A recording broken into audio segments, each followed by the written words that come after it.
시커먼 먹은 아무리 갈아도 또 갈아도 그리고 또 씻어도 시커먼 먹의 본질은 절대로 하얘지지가 않습니다. 우리 찬송가에 이런 가사가 있죠. 먹보다도 더 검은 재로 물든 내 마음. 이 사람의 본질이 시커먼 먹과 같습니다. 알고 보면 사람의 겉도 속도 뼛속까지 시커먼 재로 물든 죄인들인 것입니다. 로마서 3장에 의인은 없나니 하나도 없다라고 했습니다. 시편 14편에 여호와께서 하늘에서 인생을 굽어 살피사 지각이 있어 하나님을 찾는 자가 있는가 보려 하신즉 다 치우쳐 함께 더러운 자가 되고 선을 행하는 자가 없으니 하나도 없도다라고 했습니다. 하나님이 인생을 다 보셨다는 거예요. 하늘에서 이 땅을 다 내려다 보니까 전부 다 치우쳐 있다는 거예요. 함께 더러운 자가 되고 선을 행하는 자가 없고 하나도 없다는 것입니다. 우리가 예수님을 믿는 성도입니다. 믿음의 길을 가고 있습니다. 그러나 우리는 아직은 완전히 영화로운 존재가 아니라는 사실입니다. 우리는 죽는 순간까지 십자가를 의지해야 됩니다. 죽을 때까지 십자가를 찾아가서 우리의 죄를 소상히 아뢰고 참회해야 하는 죄인입니다. 누구든지 선줄로 알았거든 넘어질까 조심하라 라고 했습니다. 너희 구원을 두렵고 떨림으로 이루어 가라 말씀했습니다. 왜 우리가 조심해야 될까요? 왜 넘어질까 조심해야 될까요?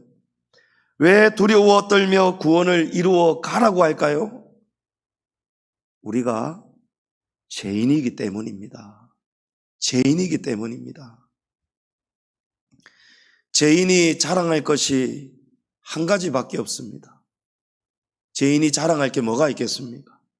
죄밖에 없습니다. 자랑해봤자 죄밖에 없습니다. 먹을 갈아내도 시커먼 것처럼 씻어내도 시커먼 것처럼 죄인은 아무것도 자랑할 게 없습니다. 그런데 나는 의롭다, 나는 의인이다 이렇게 자랑하는 사람들이 있습니다. 바리새인들이 그렇습니다. 누가복음 18장에 한 바리새인하고 세리가 성전에 함께 기도하러 올라갔습니다. 바리새인이 세리 옆에서 이렇게 기도했습니다. 하나님이여, 나는 다른 사람들 곧 토색, 불의, 간음을 하는 자들과 같지 아니하고 이 세리와도 같지 아니함을 감사하나이다. 나는 일해에 2번씩 금식하고 또 소득의 11조를 드리나이다. 이 기도의 내용이 무엇입니까? 나는 저런 사람들, 이런 사람들, 그리고 옆에 서 있는 이 세리하고도 저는 다르기 때문에 감사하다는 거예요. 자신의 의로움을 자랑하는 겁니다. 하나님, 나는 의로우니 감사합니다. 하나님 앞에서 감히 자신의 의를 자랑합니다. 그런데 그 옆에 서 있는 세리는 이렇게 기도했습니다. 세리는 멀리 서서 감히 눈을 들어 하늘을 쳐다보지도 못하고 다만 가슴을 치며 이르되 하나님이여 불쌍히 여기소서. 나는 죄인이로소이다. 사람의 눈으로 보면 세리는 참 나쁜 사람입니다. 천하의 몹쓸 인간입니다. 그 당시 세리가 하는 일이 무엇입니까? 우리나라 이전에 일본 앞잡이와 같습니다. 동족들에게서 세금을 과도하게 거두어 버립니다. 그 세금을 가지고 로마에 충성하고 넘치도록 과도하게 거두어 들였기 때문에 나머지를 가지고 자기가 착취를 하는 거예요. 자기의 부를 누리는 것입니다. 바리새인과 세리 중에 누가 더 죄인일까요? 누가 더 의로워 보입니까? 여러분 생각하지 마십시오. 고민하지 마십시오. 생각할 필요도 없고 고민할 필요도 없습니다. 왜냐하면 우리는 여기에 대해서 생각하거나 고민할 자격이 없습니다. 우리는 그런 위치에 있지 않습니다. 심판은 사람이 아니고 하나님이 하시기 때문입니다. 우리가 누가 의로우냐, 누가 더 죄인이냐, 나는 의롭다, 내가 더 의롭다, 여러분 그런 생각하시면 안 됩니다. 누가복음 18장 14절에 하나님이 뭐라고 생각하시는지 예수님이 말씀합니다. 내가 너희에게 이르노니 이에 저 바리새인이 아니고 이 사람이 의롭다 하심을 받고 그의 집으로 내려갔느니라. 무릇 자기를 높이는 자는 낮아지고 자기를 낮추는 자는 높아지리라. 하나님은 세리가 더 의롭다는 것입니다. 우리가 보기에는 천하의 몹쓸 인간이 세리인데 하나님은 바리새인이 의로운 것이 아니고 하나님이 보시기에는 이 세리가, 사실은 세리가 죄인인데 자기의 죄 때문에 괴로워하고 하나님 앞에 울며 탄복하며 회개하는 그 모습을 하나님이 의롭다고 여겨주시는 것입니다. 성도 여러분, 우리 사람이 보는 눈이 하나님이 보시는 눈과 아주 전혀 다를 수 있다는 것을 꼭 기억하셔야 됩니다. 사람은 겉모습만 보고 판단하지만 하나님은 우리의 마음의 깊은 곳을 보시고 우리의 중심을 보신다라고 말씀하셨습니다. 바리새인이 자신의 의를 자랑하며 하나님 앞에서 감사의 기도를 드렸지만 그것이 결국은 하나님 앞에서 가증한 것이었습니다. 예수님은 바리새인들의 누룩을 조심하라, 곧 외식을 조심하라 경고하셨습니다. 여기 외식이라 함은 우리의 겉에서 나타나는 신앙입니다. 지금 우리가 서로 바라보는 우리의 바로 이런 모습들입니다. 12절에 육체의 모양을 내려 하는 자들이 바로 외식하는 자들입니다. 자꾸 육체에서 모양을 냅니다. 육체를 자랑하는 자들입니다. 유대인들은 특별히 육체에 표시된 할례를 자랑했습니다. 유대인들에게 있어서 할례는 하나님께 택함을 받은 선민의 표시였고 구원받은 자만이 가질 수 있는 표시였습니다. 그래서 구원 밖에 있는 이방인들을 유대인들이 뭐라고 불렀습니까? 할례 받지 못한 자들. 할례가 없다는 것은 구원이 없다는 거예요. 유대인들에게 있어서 구원은 율법을 지키면서 동시에 반드시 할례를 받아야 되는 거예요. 할례.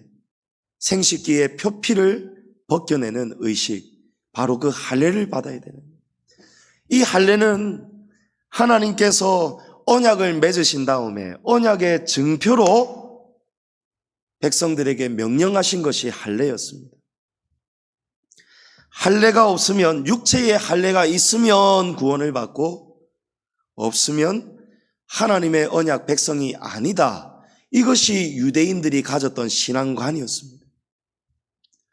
그러나 심판하시고 구원하시는 분은 기준이 사람이 아니고 하나님이라고 했습니다. 하나님께서 구약의 옛 언약, 이 율법을 메시아의 사역을 통해서 새 언약, 새로운 은혜 언약으로 하나님이 갱신하여 주셨습니다. 바로 구원자로 오신 예수님의 십자가의 죽음과 부활 사건입니다. 메시아가 오시기 전에는 구약의 백성들은 항상 이 유대인처럼 율법의 멍에에 매여 있었습니다. 죄 지으면 짐승을 데리고 가서 짐승을 죽여야 했죠. 짐승에게 자신의 죄를 전가시켜서 짐승의 피를 흘려서 사실은 내가 죽어야 되는데 나 대신에 짐승이 죽는 것입니다. 항상 피를 보아야 됐어요. 짐승이 죽을 때에 어떤 소리를 냅니까? 얌전하게 죽습니까? 짐승이 말 못해도 다 알고 있습니다. 죽기 싫어합니다. 끌려갈 때 정말 희한하게 압니다. 지금 죽는다는 것을 압니다. 그래서 이 내 다리를 뒤로 기울이면서 안 끌려가려고 애를 쓰잖아요. 질질 끌려가잖아요. 그 짐승을 끌고 갈 때에 끌고 가는 그 죄인의 심정이 어떻겠느냐 말이에요. 얼마나 괴로웠겠습니까? 또 얼마나 무서웠겠습니까? 죄를 씻지 않고 죽으면 곧 구원을 잃어버리는 것과 같기 때문에 죄인들은 항상 마음에 평화가 없습니다. 항상 이 속죄일을 기다려야 되는 거예요. 번제를 드리는 날을 기다려야 되는 것입니다. 짐승이 무참하게 처참하게 죽는 모습을 보고 단 사면에 그 피를 뿌리는 것을 보는 것입니다. 자기 자신의 처참한 죽음을 계속해서 보는 거예요. 그런데 하나님께서 구약의 무거웠던 율법을 메시아의 사역으로 은혜 언약으로 바꾸어 주셨습니다. 예수님이 십자가에서 죽으시는 순간 내가 다 이루었다 할 때에 어떤 일이 벌어졌습니까? 성소에 지성소를 가리고 있던 휘장이 위로부터 아래로 쫙 찢어져 버렸습니다. 이 휘장은 얼마나 견고하게 만들어졌는지 모릅니다. 양쪽 끝에 소에게 다 끈을 매달아 가지고 양쪽 끝을 아무리 소가 양쪽으로 잡아당겨도 안 찢어진다는 거예요. 그런데 그 휘장이 예수님이 운명하시는 그 순간에 찢어졌다는 거예요. 지성소는 대제사장도 1년에 딱 한 번 들어갑니다. 함부로 들어갔다가는 다 죽습니다. 제사장도 지성소에 들어가기 전에 얼마나 두려워 떠는지 모릅니다. 거룩하지 않은 모습으로 죄를 회개하지 않은 상태로 들어가면 제사장이 죽는 거예요. 그래서 제사장의 옷 끝에는 방울이 달려있지 않습니까? 제사장의 한쪽 발목 끝에는 밧줄을 매달아 가지고 들어가지 않습니까? 제사장이 죄를 씻지 못하고 들어갔다가 죽게 되면은 제사장을 들어가서 누군가가 끌고 와야 되는데 들어가면 죽으니까 못 끌고 나온단 말이에요.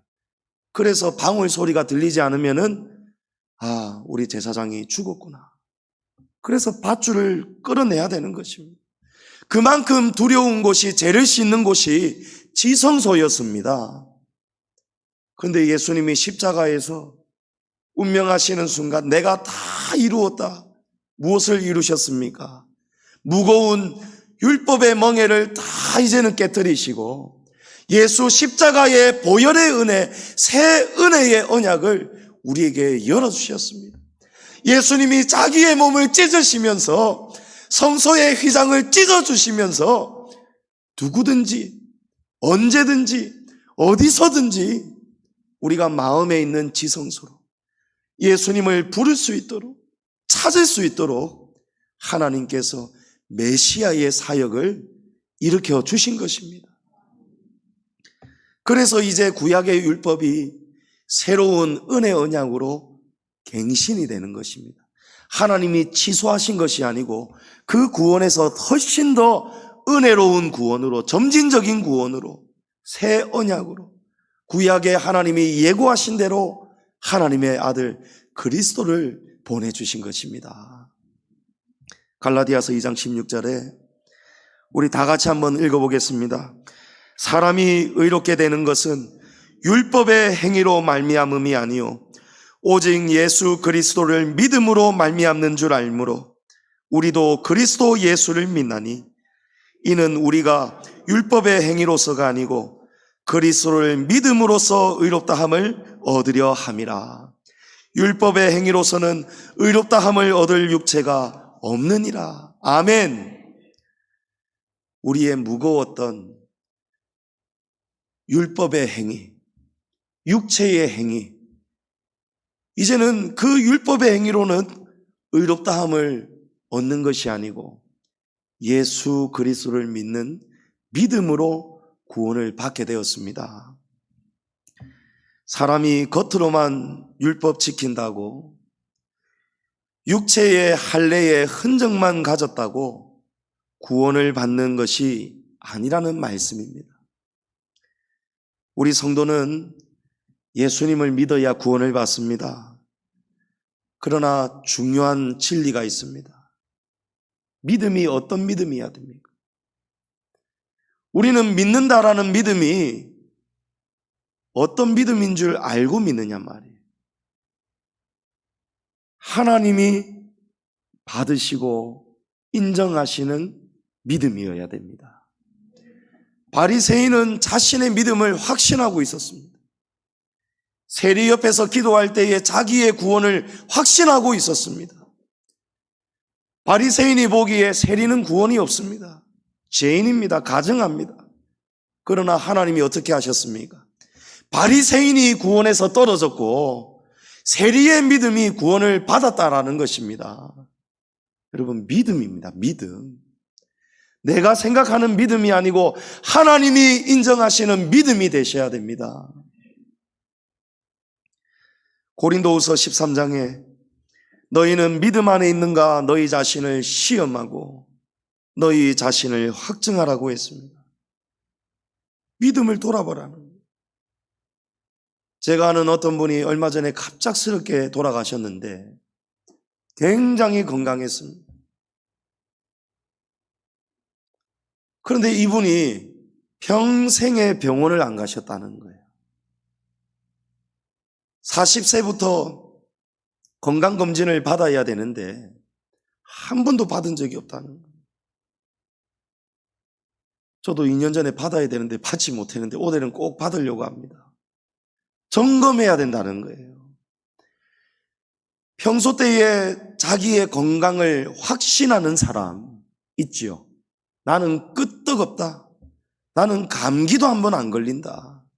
아이고, 실손보험 뭐 한다고는 맛있는 거나 사 먹지. 나는 끄떡없다. 등산한다. 운동한다. 나는 해로운 거 절대 안 한다. 끄떡없다. 여러분, 자기 자신에 대한 확신을 가졌어요. 바리새인처럼 굉장히 떳떳합니다. 두렵지가 않습니다. 그런데 그랬던 사람이 어느 날 한순간에 그냥 가는 것입니다. 온몸에 암이 퍼져 있는 거예요. 워낙 건강하기 때문에 몰랐는데 알고 보았더니 손 쓸 수가 없어요. 그런데 어떤 사람은 감기도 잘 걸리고 위장도 별로 안 좋고 그래서 내시경도 자주 하고 검사도 자주 받습니다. 피검사도 자주 받습니다. 그러니까 자주 검사를 받으니까 초기에 병이 빨리 발견이 되는 거예요. 평생에 확신을 가지고 건강하고 튼튼했던 사람이 평소에 시름시름 비실한 사람보다 더 빨리 죽기도 하더라는 것입니다. 왜 그렇습니까? 보지를 못하는 거예요. 검사하지 않는 것입니다. 그래서 하나님이 너희는 믿음 안에 있는가 너희 자신을 시험하고 확증해라. 자주자주 검사해라. 믿음을 시험하라는 거예요. 언제 시험합니까? 시험이 올 때 시험하라는 거예요. 아무 일 없을 때에는 여러분 누구든지 아무 일이 없습니다. 그런데 조그마한 바람부터 거센 비바람 풍랑이 시험이 거세게 몰아칠 때 그때에 우리의 믿음이 나타납니다. 나와 뭔가 좀 삐딱하고 다르고 내 생각하고 다르고 교회의 방향이 다르고 목사님의 생각이 다르고 전부 다 나하고 다르기 시작할 때 그때 내 믿음이 여실히 드러납니다. 가인과 아벨의 제사처럼 하나님이 받으시는 예배자가 있고 받지 않으시는 예배자가 있습니다. 우리의 믿음도 하나님이 인정하시는 믿음이 있고, 바리새인과 같이 자기는 의롭다라고 굳게 믿고 있었는데 하나님이 보시기에는 전혀 인정을 하시지 않는 믿음이 있다는 것입니다. 성도님 여러분, 지금 이 말씀 두렵고 떨림으로 꼭 들으시기 바랍니다. 오늘의 이 말씀을, 오늘 우리가 병원에 건강검진 왔다 생각하시고 이 말씀을 두렵게 들으시기 바랍니다. 지금 내 신앙이, 내 믿음이 하나님이 인정하시는 믿음인가? 아니면 지금 내가 바리새인처럼 하나님은 전혀 아니라고 하시는데 나 혼자서 지금 나는 잘 믿는다라고 착각하고 있지는 않는가? 여러분, 믿음을 두렵게 지금 시험하시고 확증하셔야 됩니다. 대부분의 성도들이 하나님 믿습니다. 지금 이 자리에 하나님 안 믿는 분 누가 있습니까? 다 하나님을 믿습니다. 예수님이 하나님의 아들이심을 다 믿습니다. 예수님이 나의 죄를 대신해서 십자가에 못 박혀 죽으시고 부활하신 사실을 다 믿습니다. 그렇지요? 다 믿습니다. 이것을 우리는 믿음이라고 확신합니다. 이것을 우리가 지금 믿는다라고 생각하는 거예요. 그런데 충격적인 사실이 있습니다. 정말 불편한 진실이 있습니다. 사단, 마귀, 귀신도 하나님을 믿고 예수님이 하나님의 아들이심을 믿는다는 사실입니다. 여러분, 충격이지 않습니까? 야고보서 2장 19절에 내가 하나님은 한 분이신 줄을 믿느냐? 잘 하는도다. 귀신들도 믿고 떠느니라. 여러분, 귀신들이 하나님을 믿는답니다. 하나님 앞에서 믿고 무서워 떤답니다. 마가복음 3장 11절에 더러운 귀신들도 어느 때든지 예수를 보면 그 앞에 엎드려 부르짖어 이르되 당신은 하나님의 아들이니이다 하니, 여러분, 귀신들도 이렇게 믿는다는 거예요. 더러운 귀신들도 예수님을 보면 와서 엎드린다는 거예요. 사람보다 낫지 않습니까? 예수님을 받아들이지 않고 배척했던 사람들이 얼마나 많았습니까? 예수님 앞에 엎드린 적이 없습니다. 예수님이 하나님의 아들 메시아 아니라고 했습니다. 서기관과 대제사장과 바리새인들이 예수, 당신은 목수의 아들이지 하나님의 아들 아니야.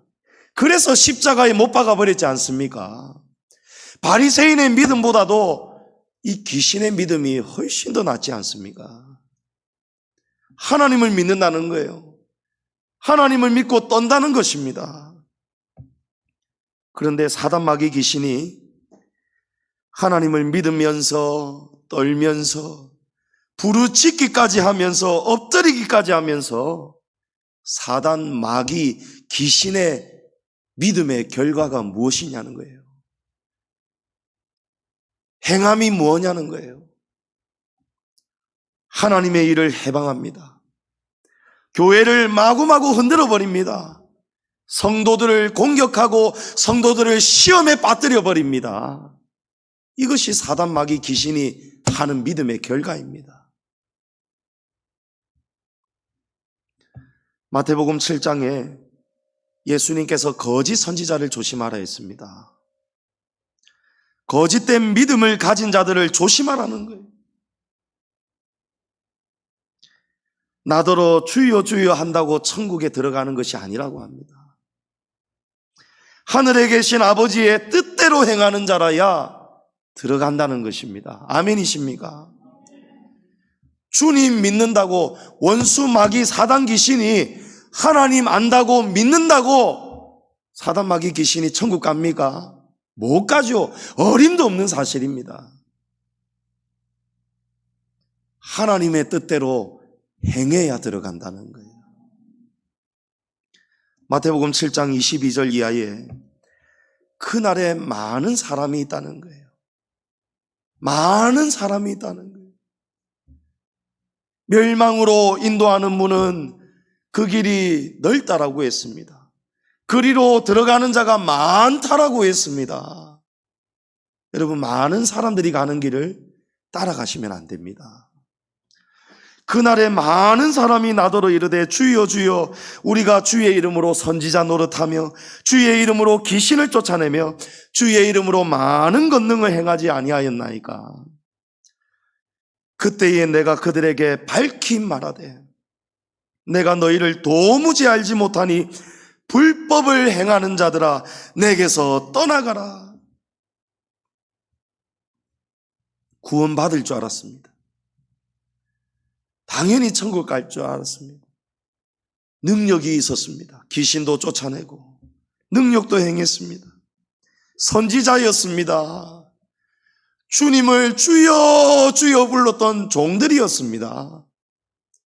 그런데 나중에 하나님의 심판대 앞에 서고 보니까 심판을 견디지 못하고 떨어지는, 지옥으로 떨어지는 것입니다.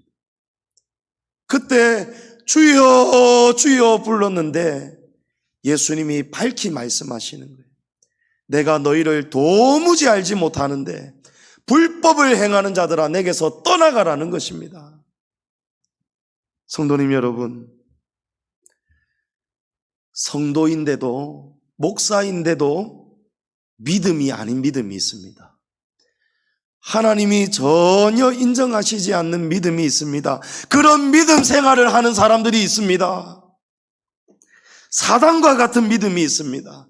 사단에게 이용을 당하는 믿음이 있습니다. 불법을 행하는 믿음입니다.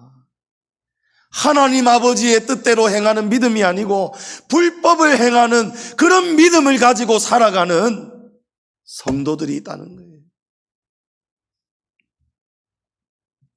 예수님이 베드로에게 인자가 많은 고난을 받고 죽임을 당하고 제3일에 살아날 것이다 말씀하셨습니다. 예수님이 죽으신다는 거예요. 그때 베드로가 예수님을 막 붙들고 흔들면서 항변합니다. 주여 그리 마옵소서. 이 일이 주께 결단코 미치지 아니할 것입니다.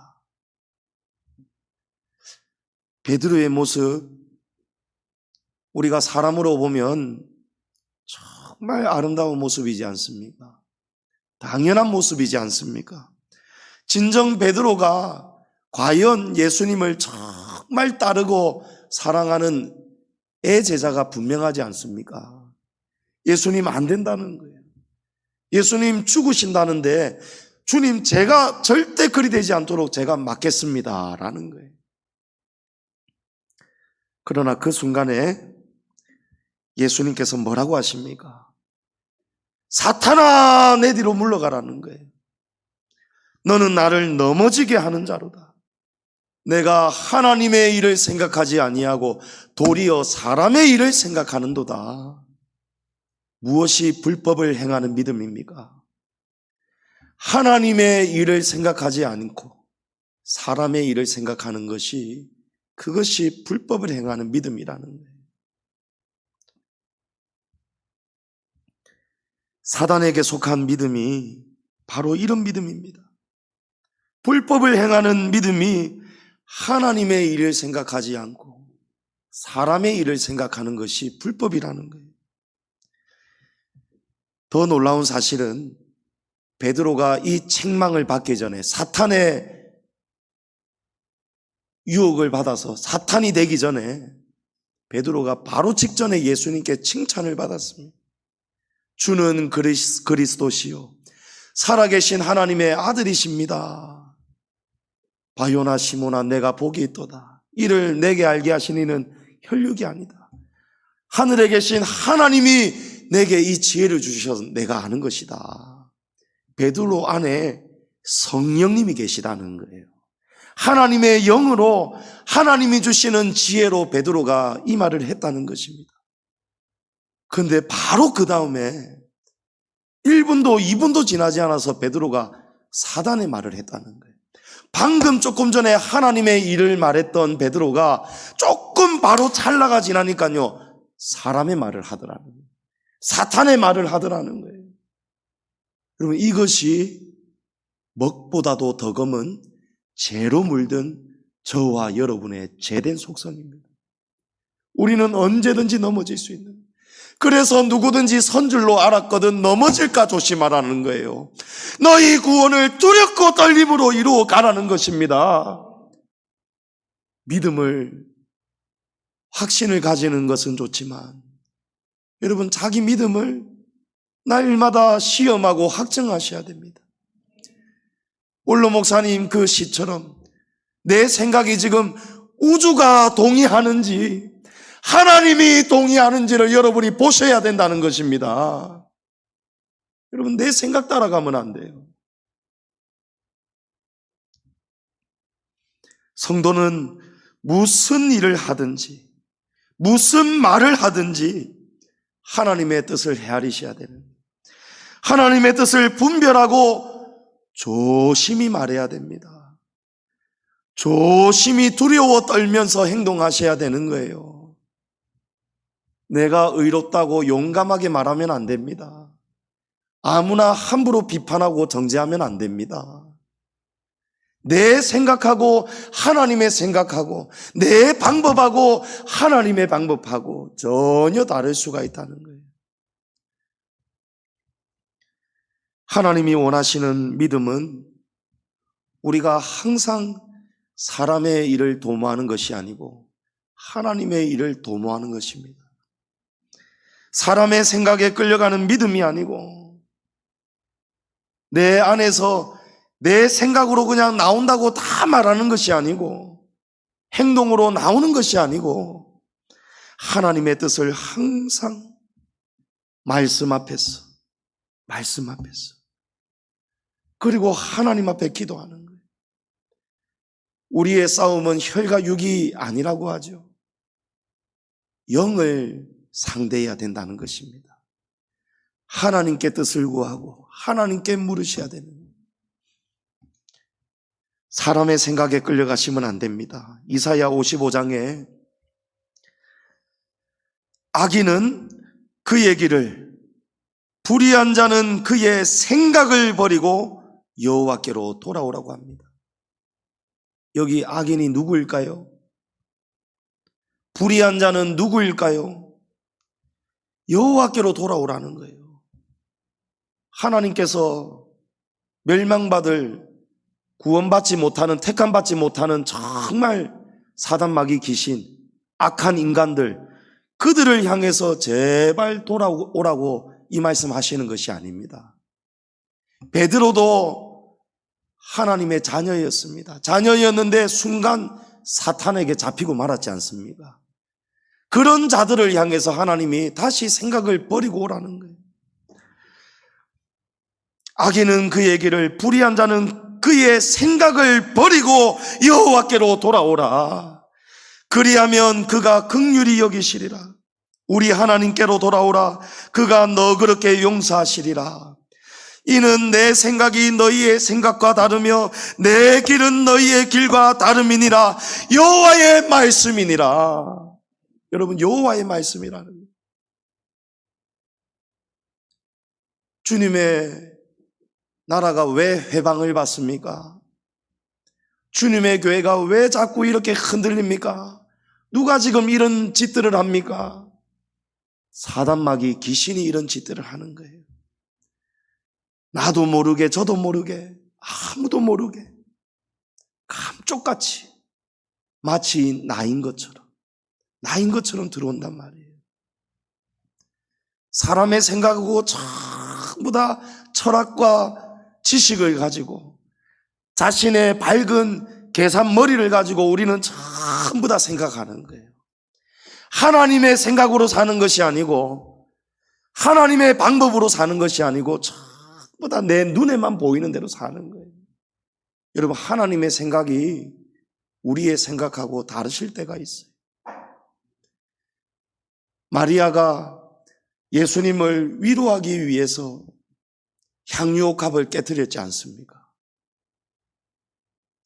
그건 하나님이 하신 일이에요. 하나님은 때로는 우리 형편에서, 우리 생각에서, 우리의 능력에서 감당할 수 없는 위로를 베푸실 때가 있습니다. 왜냐하면 하나님은 부유하시기 때문입니다. 하나님에게는 제한이 없으시기 때문입니다. 하나님의 백성이, 하나님의 종이 항상 쪼그라들고 찌들리게 사는 것, 여러분, 이것 또한 복음의 영광을 가리는 것 아니겠습니까? 아버지가 부자라고 하시는데 하나님이 장구한 재물도 부여도 다 내 손에 있느니라 하시는데, 하나님을 섬기는 종이, 하나님을 섬기는 성도들이 하나님이 주시는 위로를 받을 때도 있지 않겠습니까? 그런데 이 마리아가 깨트린 옥합이 비싸도 너무 비싼 옥합이에요. 3천만 원, 4천만 원이 넘는 옥합이에요. 300데나리온. 하나님의 생각은 높다라고 했습니다. 하나님은 이제 고난당하는 십자가에 못 박힐 하나님의 아들, 그 예수님을 하나님께서 위로하시는 거예요.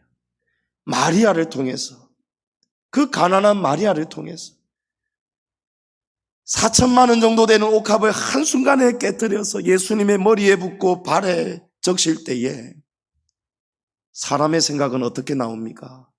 가룟 유다가 예수님 앞에서 마리아를 막 책망하지 않습니까? 왜 자꾸 너 왜 이런 어리석은 짓을 하느냐는 거예요. 이걸 좀 아꼈으면 좋았지 않느냐, 좀 될 수 있으면 좀 300데나리온 말고 한 200데나리온 하든지 100데나리온 하든지, 아니면 그냥 깨끗한 물로 씻겨도 될 것을 왜 이걸 이렇게 낭비하느냐, 허비하느냐 막 책망을 하니까요. 유다가 보기에는 지금 이 일이 안 좋은 일이라는 거예요. 불의한 일이라는 거예요. 어리석은 일이라는 거예요. 근데 예수님은 아니라는 거예요. 유다야, 유다야, 그렇게 하지 말아라. 그가 지금 내게 좋은 일을 하고 있으니 그를 좀 괴롭게 하지 말라는 거예요. 성도 여러분, 하나님이 여러분이 고난당할 때, 낙심할 때, 어려울 때, 어떤 때는 하나님이 우리가 감당하지 못하는, 누려서는 안 되는 만큼 하나님이 큰 은혜와 위로를 주실 때가 있어요. 그 모습을 우리가 함부로 말하면 안 됩니다.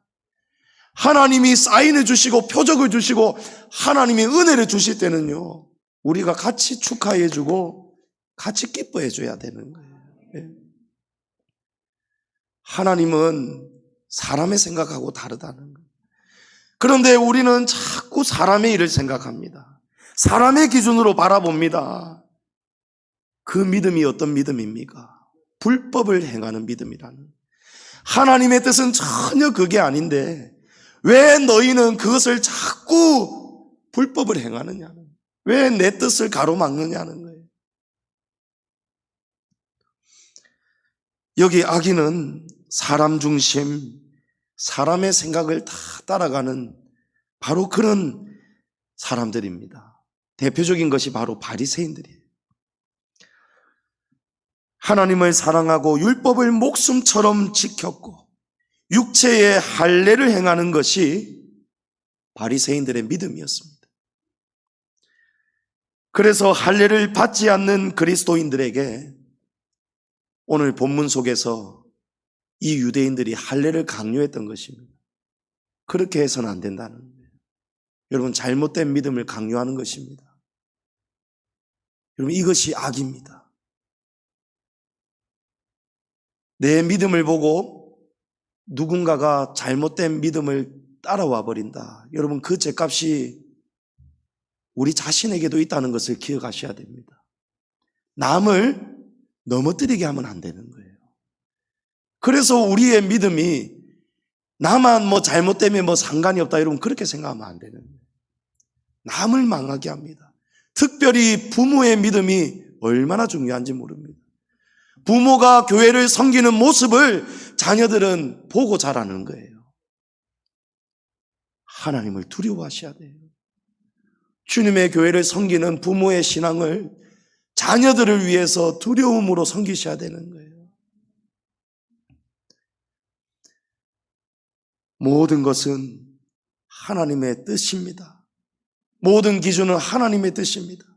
유대인들은 이것이 잘한다라고 생각을 해서 갈라디아 교회 성도들에게 그 믿음을 흔들어 버렸습니다. 예수님을 믿는 믿음만 가지고 안 된다. 율법도 지켜야 되고 할례도 반드시 받아야 된다. 여러분, 속는 믿음입니다. 이건 하나님의 뜻이 아니에요. 이런 불법을 저지르는 믿음을 가지시면 안 된다는 것입니다. 바울은 육체를 자랑하지 말고 오직 십자가를 자랑하라고 말씀합니다. 할례와 같은 육체의 흔적만 관심 가지고 거기에만 몰두하지 말고 사람의 일만 생각하지 말고 예수 그리스도의 흔적을 가지라는 거예요. 예수님의 흔적입니다. 바울은 그 몸에 예수의 흔적을 내가 가졌다라고 말씀합니다. 여기 흔적이라는 헬라어 원어는 스티그마라는 단어입니다. 이 스티그마가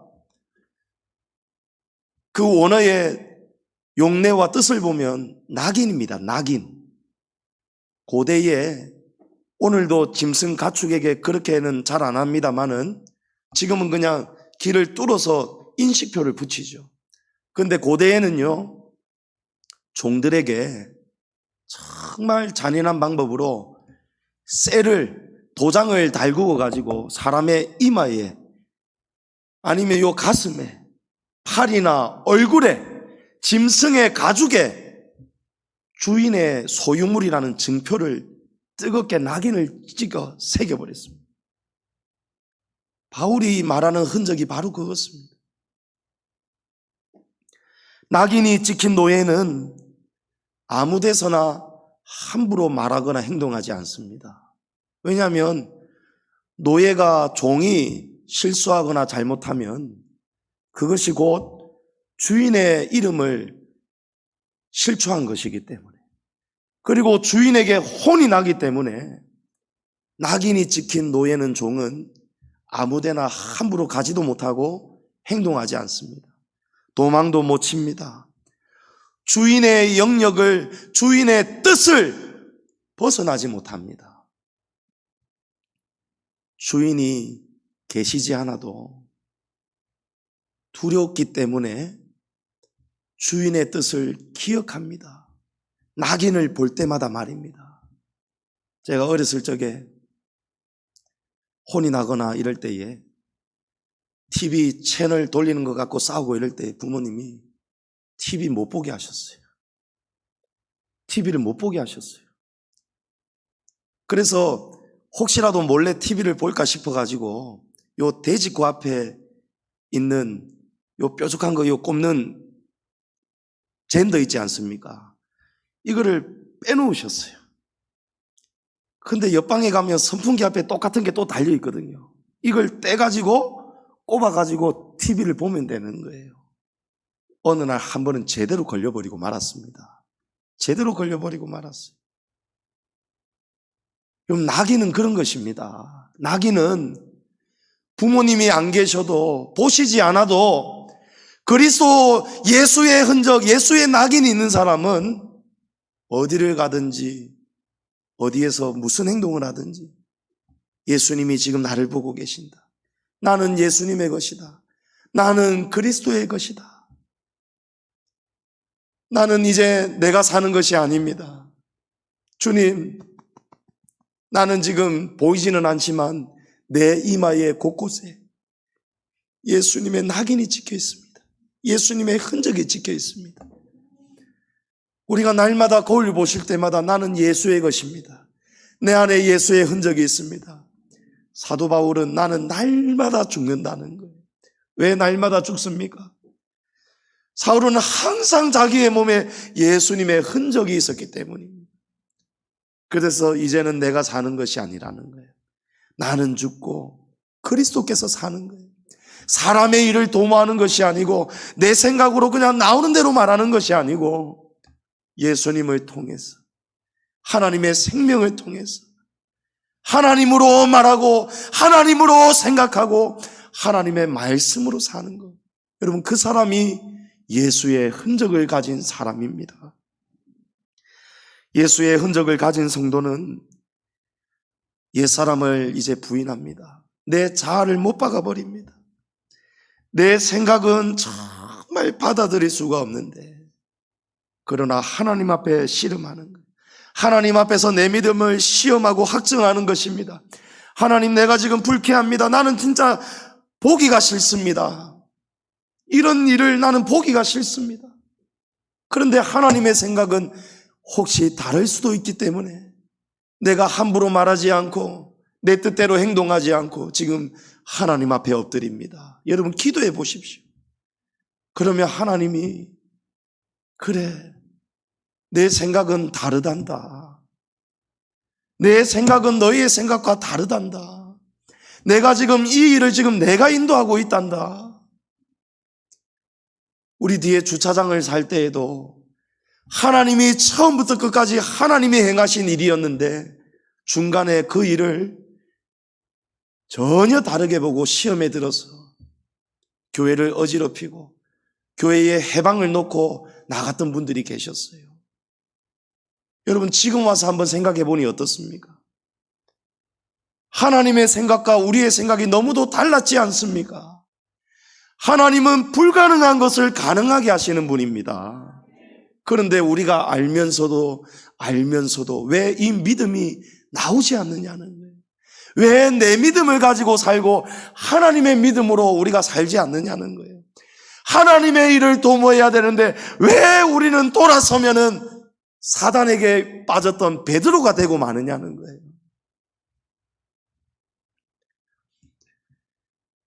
나는 그리스도의 것임을 기억하시기 바랍니다. 예수의 흔적을 가지고 예수님의 생각으로 말하고 행동하시기 바랍니다. 예수님의 기도처럼 아버지, 내 뜻대로 되게 하지 마시고 아버지의 뜻대로 되게 하여 주옵소서. 그렇게 예수의 흔적을 가지시기 바랍니다. 성도님 여러분, 우리 안에 예수님 흔적이 있습니까? 지금 내 안에 예수님 흔적이 있습니까? 어제는 어땠습니까? 오늘은 또 무슨 생각과 말을 했습니까? 가정에서, 사회에서, 교회를 섬길 때, 주님의 교회를 바라볼 때, 봉사할 때 하나님의 일을 생각하지 않고 사람의 일을 도모할 때는 없으셨습니까? 예수님의 흔적이 오늘 이 말씀을 통해서 우리 이마에, 우리 몸의 곳곳에 뜨거운 성령의 불로 낙인 받으시기를 축복합니다. 예수님의 십자가를 자랑하는 저와 여러분이 되시기를 간절히 축복합니다. 예수님의 흔적이 우리 교회 안에 성도들의 가정에, 삶의 곳곳에 새겨져서 오늘 18절의 말씀처럼 우리 주 예수 그리스도의 십자가 은혜와 능력이, 예수님의 흔적이 우리 성도들의 심령마다 나타나기를 주님의 이름으로 축복합니다.